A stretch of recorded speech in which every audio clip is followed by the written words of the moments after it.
So we continue with our class Kitzur Shulchan Aruch, and this very interesting topic, laws of vows. Okay.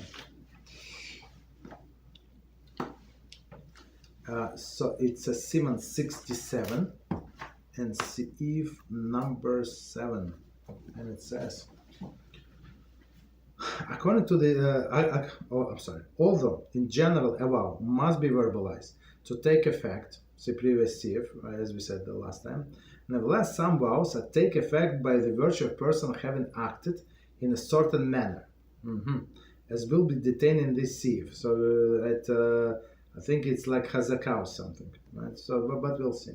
One who conducts himself with stringency with regard to the matters that are permitted by halacha, in order that his stringency serve as protective fence. Okay, we spoke many times in this class about it.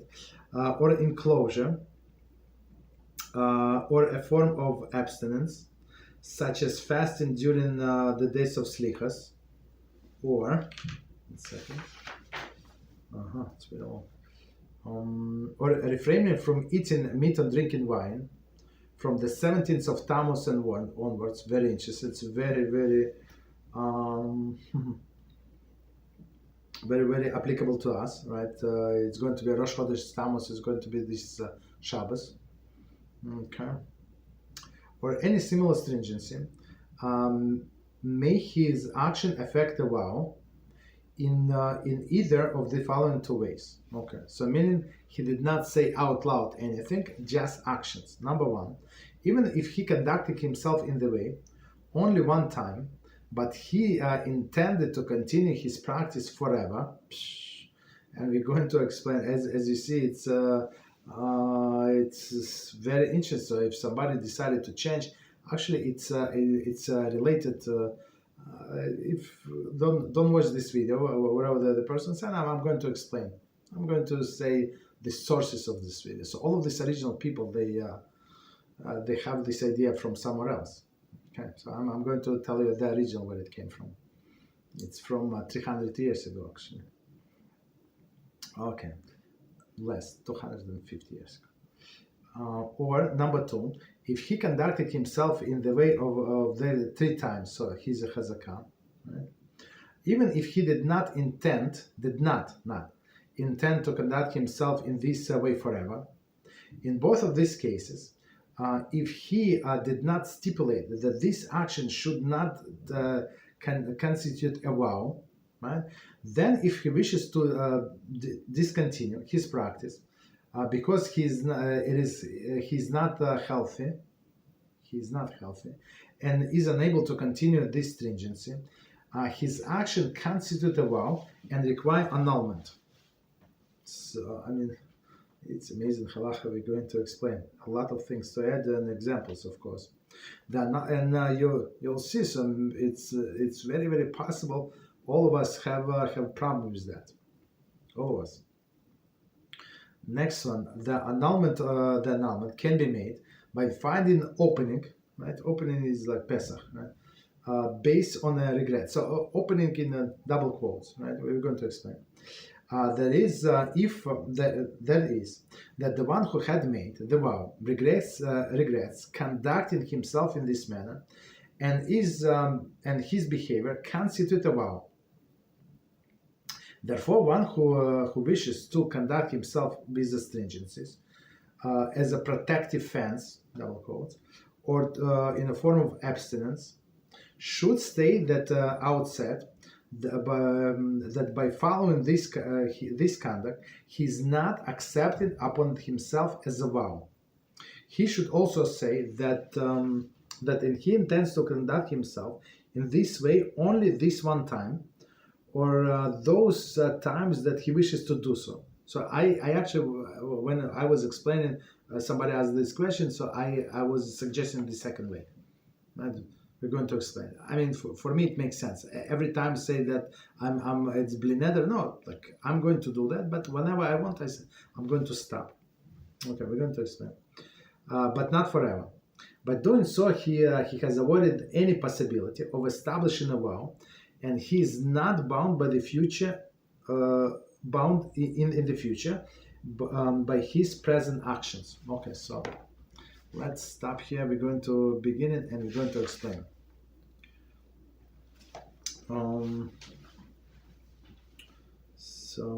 Okay, so let's do from the beginning. Although in general vows must be verbalized to take effect, as we said last time, right? There is a special formula and stuff like that. And nevertheless, some vows can take effect by virtue of the person having acted in a certain manner, as will be detailed in this Seif. So we said it could be done whether verbalizing. It could be done, as we said, in the matter of tzedakah, according to some opinion, not all, but according to some opinion, even if a person just thought about it, right? And in this case, he did not say anything. He just maybe thought. It's not about tzedakah. Some stringencies accepted upon himself and did it 3 times, or 3 times without thinking, or even 1 time, but he said, I'm going to do it. So that's the issue with all of this acceptance of the like a schedule upon a person's self. So I always say, don't accept any schedule. Just say, so that's my goal. I'm going to try. Bli neder. Always say bli neder. But of course, like let not this bli neder say like meaning that I'm not going to do it. Right? This bli neder means I promise I'm going to do. I'm going to do my best to perform, right? To complete. But if anything, it's not a neder. So very important. It's not a vow. So okay. So continue. One who conducts himself with stringency, with regard to the matters that are permitted by halacha. So last time we said. In one of the halachas we said that in some case he's allowed to make a vow even for a positive commandment to strengthen himself. So right, like I'm going to put tefillin, I swear and stuff like that. So meaning to like even though it's not proper. It's almost like meaningless, as we explained, because when we were standing on a Mount Sinai, we already accepted and we said to HaShem and we actually swore, right? I don't remember in what parsha it's going to be, like 6 tribes on one mountain, 6 tribes on another mountain, Levites in the middle in the valley, and they say if a person that is going to do this and this, he should be cursed, and all is going to say amen. So basically, like we swore that we're going to do the whole Torah, right? Or perform all of the commands, whatever applicable to us, right? So, but we said in some sense, like to strengthen like himself, is possible. So now we're talking about not about it, right? Different situation, of course. So we say something is allowed to us, right? But we want to strengthen ourselves and forbid ourselves or limit, right? Okay. So again, the whole sentence: one who conducts himself with stringency with regard to the matters that are permitted by halacha, in order that the stringency serve as protective fence, right? So it's everybody is allowed, again, except me. So I forbid myself to go shopping on Sunday. Why? Because everybody's shopping like on summer on Sunday, and they shop without clothing. They better go to this clothing store and buy some clothes, right? But they shop for for groceries. You understand? So I'm accepting upon myself to go shop. Monday night. Right? That's what we go most of the time. Monday night, guess what? There is nobody on Monday night. Like everybody, not there, right? And you have all of the produce, you have everything. There is no problem. Don't worry. Okay. And no immodesty. So basically, is it forbidden by halacha to go shop in your supermarket on Sunday day? No, there is no such a restriction. But you forbid yourself because of the immodesty. Okay. Right. Protective fence and enclosure. Okay. Okay. So what is enclosure? Commentary. There is by probing upon himself certain permitted. I'm sorry. that is by prohibiting upon himself certain permitted conduct that could lead to transgressing prohibition. So meaning that it's again. So just continue with that example. So it's not like it is forbidden to shop on Monday, but I forbid myself. So because I might see immodesty and it might lead to some bad consequences. Okay, so that's defense or enclosure. Okay, or a form of abstinence, right? Such a fasting during the days of slichas. See below 128:12. Fasting in the days of slichas. For Ashkenazi, it's not so bad. I mean, it's still hard, but it's not bad. But for Sephardim, it would be a killer, because they start saying slichas on Rosh Chodesh Elul. So from Rosh Chodesh, so they would say like until Rosh Hashanah. Ashkenazis say they're much longer slichas, but fewer days. Okay. So meaning when you have this say slichas, this slichas supplication. So I mean, I always advise people, like if you think, for example, it's going to take you only 20 minutes to read, so I always say double this time, right? Or like double and or 1.5 times at least, because it's very different language, very difficult. So and you have to at least contemplate some things. Okay, slichas are coming soon. Okay, or so meaning, or he decided to go in order to feel more broken. I mean, slichas, I'm not like slichas we say early in the morning. But there is some people say at night, after midnight. Okay, big tzaddikim, but normal people, like regular people, say it in the morning. Others say in the mincha time.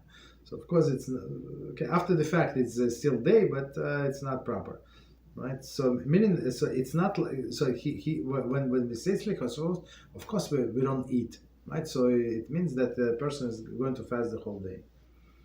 Okay. Or next example, refrain from eating meat and drinking wine from the 17th of Tammuz and onward until Tisha B'Av, until after Tisha B'Av.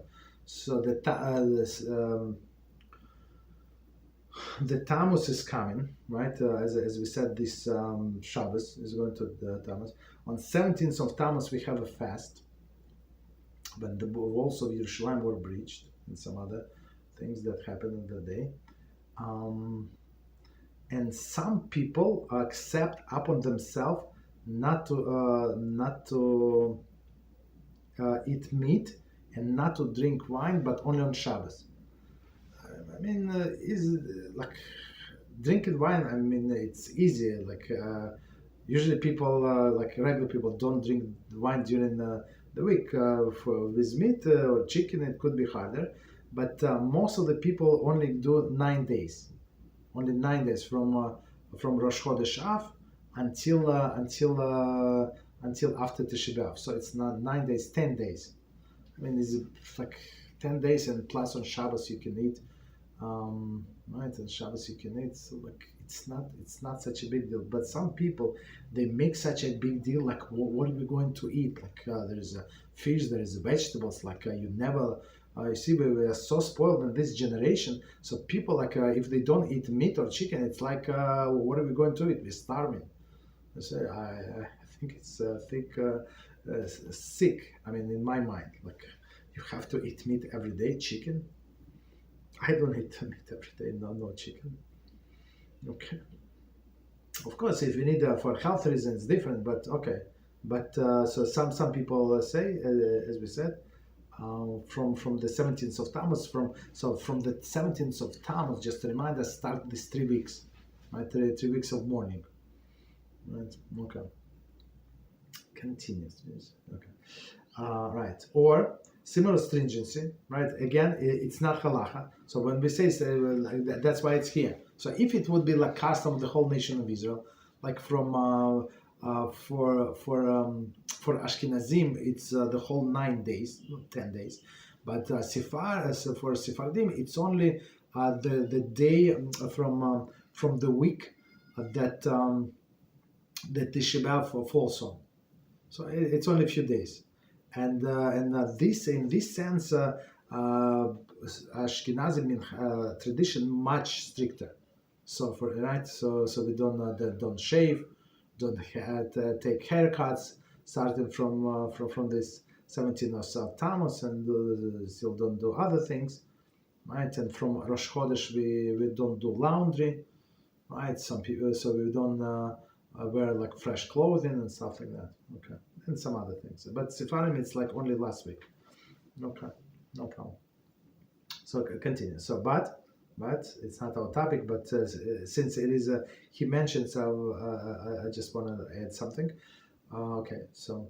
Okay, or any similar stringency made by his action affect the vow, right?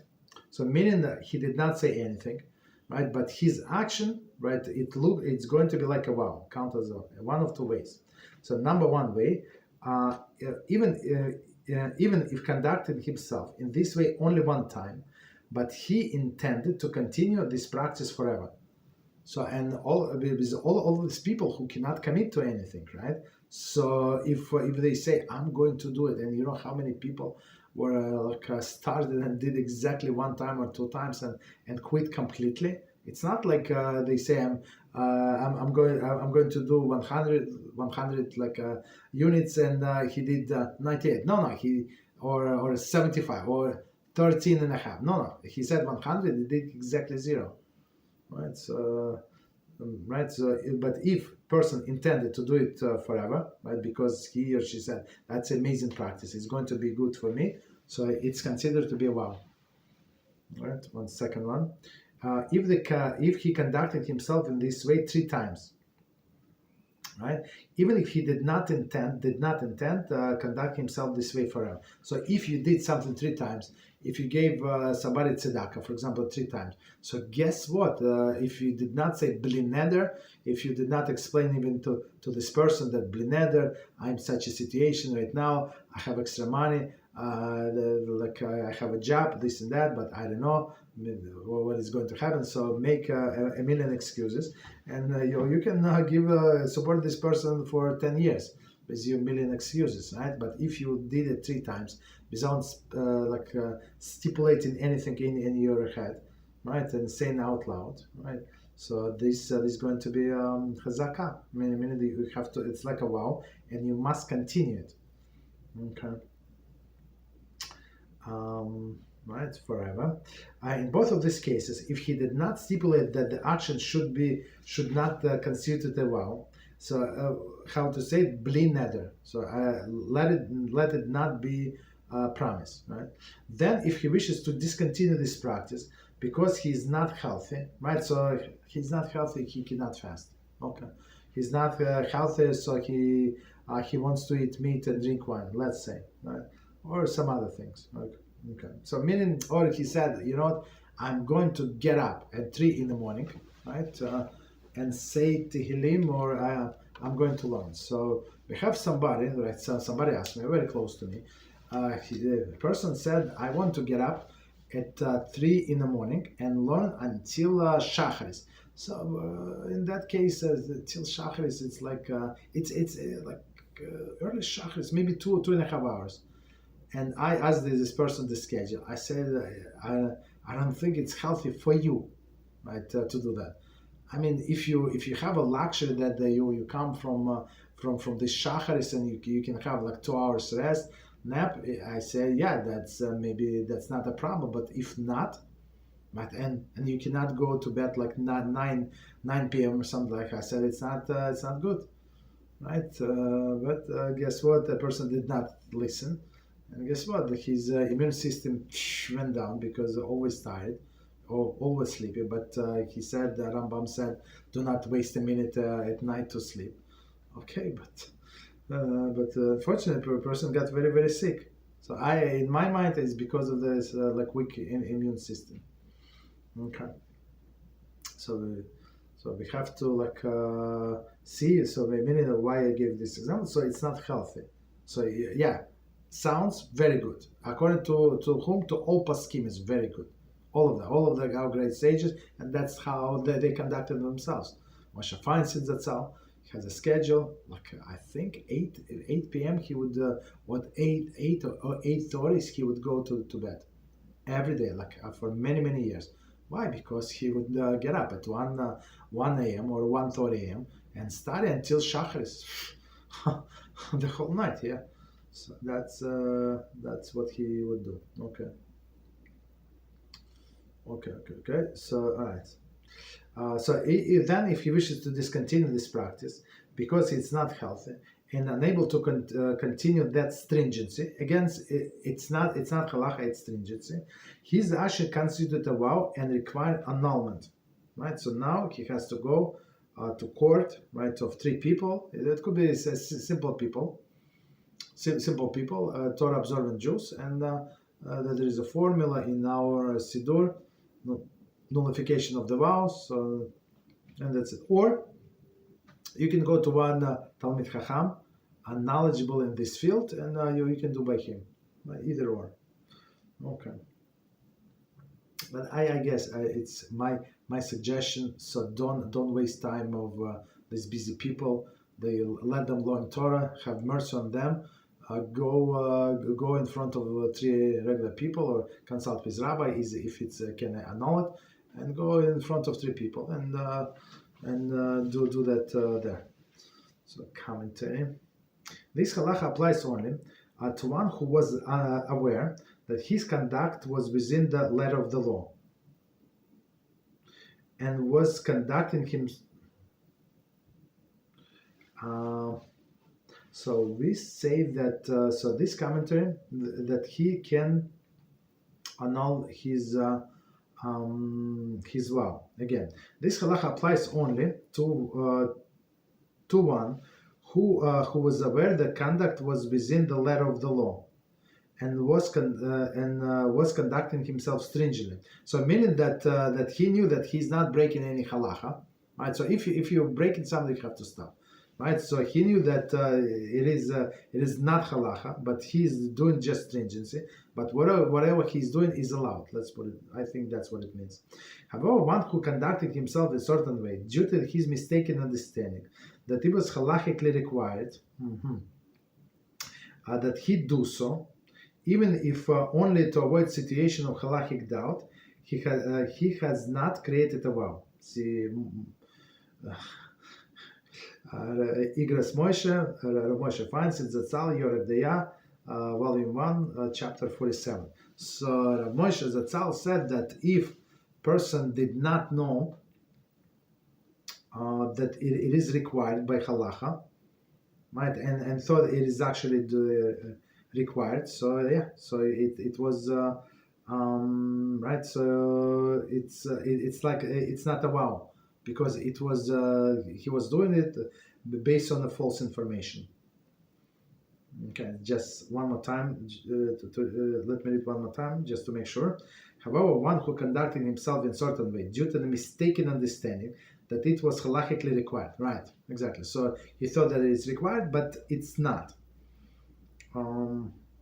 Like required, that he do so, even avoiding halachic doubt. So sometimes in avoiding halachic doubt, it's better to adopt some stringency, right? Okay, so in this case, if he thought that it is halacha and he's doing just requirement, so he's released, that there is no vow. But if he knew there is a stringency and he accepted upon himself, again, by doing one time and like thinking that he's going to continue because it's good, or 3 times without any thinking, so that's in this case he would need to go and annul the vows. Continue. The annulment can be made by finding opening based on regret. So that's the most common way, right? So like we cannot just cancel, right? You promise, I'm a man of my word. I want to give my word. I want to take it back. No, that's for stupid people, right? For dishonest people. So if you gave your word, you have to, and you have to stay by it, right? As we say, we have this video, Mishapera curse, and it's actually from Kitzur Shulchan Aruch. It's actually We'll learn it in the Seif HaChinuch. The same Mishaper occurs, meaning that the person had dealings with the other person, and they agreed to buy that he's going to buy such and such merchandise. There were no exchange of money. Was no like exchange of merchandise, nothing. But they agreed on the price, even approximate. And he said, I'm going to buy this jar and this jar, and these apples are amazing. How much is the apples? He said, that's for you. Each box is such and such amount. He said, I'm going to take 3 boxes. And guess what? Next day he said, the guy calls, so why? When are you going to pick up? No, I don't want to. No, I changed my mind. So in this case, we're going to take this the buyer, right? Potentially this would-be buyer, to court, and he's going to get Mishapera curse from the rabbis. So Mishapera, as HaShem cursed these people from the time of the flood, from the time of Babel Tower, from all of these wicked people, Sodom and Gomorrah. Why? Because the Jew, when he gives the word, gives promise, even he did not say, I swear that I'm going to buy, but he gave this impression, so he's going to get cursed. You understand? So it's very, very serious business. So now, with these promises, especially between people, because other side expects, right, that you to perform. Okay, so now we're saying finding this Pesach, this opening, meaning based on regret. So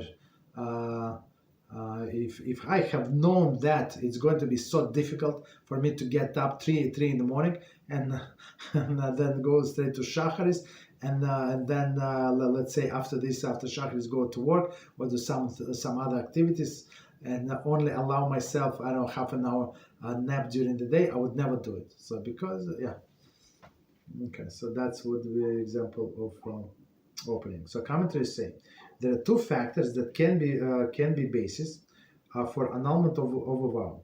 Okay, A, charata, meaning regret, right? There is he regrets even taking the vow, right, in general, right? And B, Pesach, opening. So this one is more conductive, I think, right? Pesach, the determination that a certain circumstance would have been fully considered, if the certain circumstance would have been fully considered by the making the vow, by the one making the vow, at the time he declared it, he would not have made the vow in the first place. Meaning, as we said, so if he would consider how it's going to reflect on his health, on his shalom bayis, he would never do that. Okay. This serves as a basis for the vow to be declared as unintended. So meaning because meaning it was taken on the false premises, that if I would think over all of the details, I would never ever agree to that. Right? This serves as the basis for a vow to be declared as unintended, thereby following the person, allowing the person to be released from it. Okay, so as we said, C following Seif. Okay, meaning this is the Pesach, right? Right, regret. Next one. See Yerodea 2-8-7 for the further discussion of these factors. Unlike Pesach, opening, Harata, regret, is affected only it has no interest in ever having been subject of the vow. Meaning, meaning that the person did not think that it's going to be a vow. I did in the case of Pesach, so person thought he did it intentionally, but he did not consider all of the possibilities, right? All of the outcomes. Okay, so try to sleep I don't know, even 20% less time than you used to, and see how it's going to work out for you. I mean, for most of the people, like I say, yeah, what is the problem? 20%? It's a big killer, right? So of course he this regret again, the effective only that no interest in ever having been subject to the vow. Okay, if he feels that it was beneficial for him in some way, at some time, harata is not effective basis on annulment of the vow, right? So meaning that if he thought that it would be beneficial, so you need to find the Pesach, right? Why? Yeah, you thought it's beneficial, but now you see that yeah, it's beneficial, but the trade-off it's too high. Okay. Nevertheless, even in such a case, the annulment can be made by the finding opening based on regret. Okay. Opening based on regret is a halakhic term we're going to explain, which means that regret of one making the vow is itself used as an opening, right? So meaning it's very interesting to say, right? So I'm sorry that I even consider making the vow, right? So, okay. Right, the opening. That is, the annulment is based on the fact that had he realized that it would regret having taken the vow, he would never have made one. Okay. Siman in this place written that it is customary to annul the vow in this manner. Okay, so meaning that the person is regretting that making the vow, and plus trying to find some opening. Okay. So 23. Okay, so let's do the whole sentence. The annulment can be made by finding opening based on regret. Okay, so meaning see the Kitzur already incorporate two things. Opening based on regret. Okay. There is that one who had made the vow regrets conducting himself in this manner, and his behavior considered as a vow. So meaning that he did not intend to make a vow, but as we said, he did even once, and with intention to continue forever, or he did 3 times with no intention whatsoever. So he's regretting that his action brought him to the situation of a vow. Therefore, one who wishes to conduct himself with stringencies as a protective fence, double quotes, or from abstinence, right? So, right, because it's not good for me, should state that outset, right? This statement must be made verbally, meaning the blineder, right? That by following this conduct, he is not accepted upon himself as a vow, right? And I always say when I do some things like that, so I would say if I decided to cancel, it's cancel. It's even if I'm not going to cancel completely, but today I'm tired, I don't feel well, even not feel, I am tired, I don't feel like it. Of course, I would never I try not to allow myself do anything according to my mood. But let's say I create for myself all the openings. You understand? In order not to make a vow. Okay. He should also say that he intends to conduct himself in this way only one time. I would say, as I said before, I don't think it's practical. I mean, because you need to say it every time, or those times that he wishes to do so. So that's the way I do, right? So I said, okay, right, whenever I can, I know it's proper or it's good. It's not of course, it's not halacha, but I want to do this extra, so I'll try my best, this and that. But if I decided today, for a week, not to do it, for a month, or for a year, for 20 years, I can take a break. Okay. Okay, but not forever. So he said, maybe sometimes, but not forever.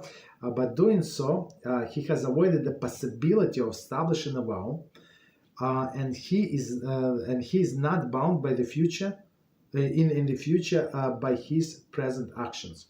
And of course, just to remind ourselves, there is a prayer on I think during the Nila, right, the first prayer of Yom Kippur. So we say Nila.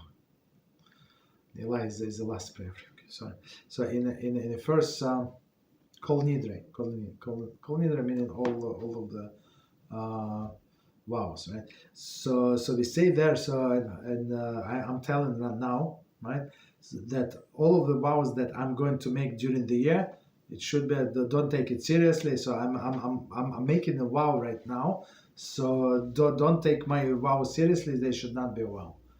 Right. So even though we say that, it is absolutely proper to conduct ourselves like with this stringency, meaning that whatever you do, whatever you start next thing, and you see that it's not going to be one time or two times, but it might take longer time. So you always say blineder. And if it's between people, you have to explain, like do excuses that so they understand that not to rely on you like every time. You understand? So if you, like, for example, in the shul next to me, there's a president, right? President of the shul. So after Friday night, he would go home. We live on the same block, so he would go back, right after eating, drinking, like with his family. He would go back and prepare kiddush for the next day. President of the shul is working for the whole shul, like cutting cakes, like salad, preparing salad. I mean, not preparing, so like putting in dishes like this and that. Like most of the things are allowed, but some things are boreh. But okay, that's a different story, right? And sometimes people come and help him, and I know, like over the years, some people come one time and two times, and it's not so easy. And somebody asked me, should I do? I said it would be a great thing if you can do it, but after you have a family, right? Friday night, you're so tired, right? Especially if you drank some wine, there is a wife, right? Kids, responsibility, and right. If you want to do if you want to do like one time or so, I said always say blineder. Because in your mind, it's a big mitzvah to help somebody, one Jew, and he's this present elderly person, not 12, but still, like he's not youngster, like in his 70s or time, mid 70s, like it's not youngster, right? To go after the meal, go back. You understand? So right, if you want to help, it's a great, but explain to him that I have a wife, I have a family, so I came this time, but I'm not sure about that time, I'm not promising, and it would be absolutely proper. Okay, so let me quickly see if we have any questions.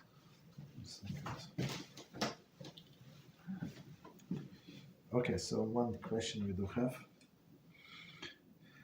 So about question about vow. Okay.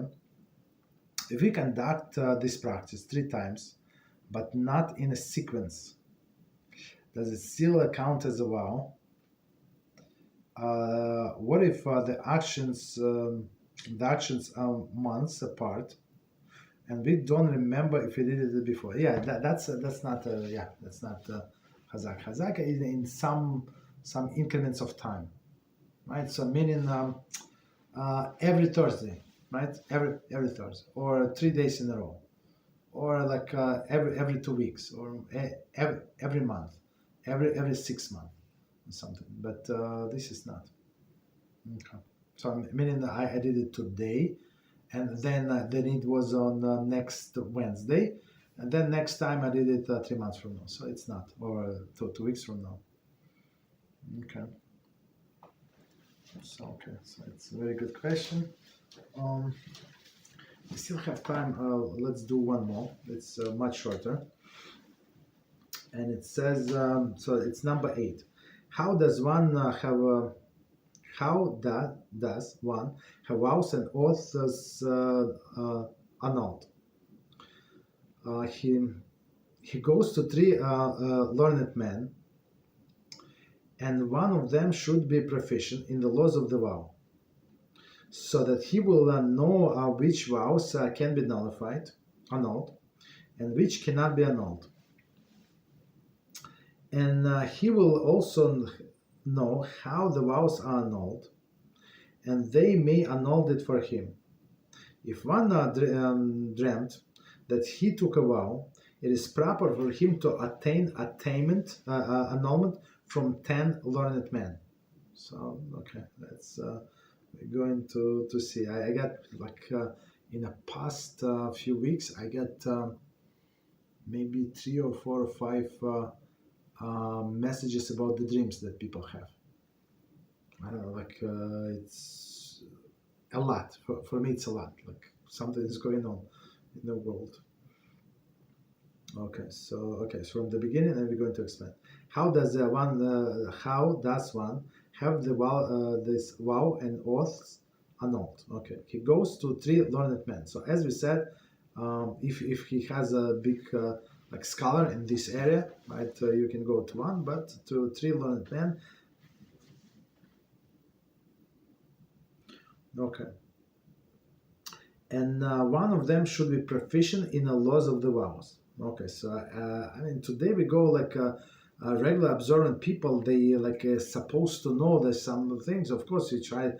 You see, but nobody like today when we do it, nobody is asking you what you actually vowed.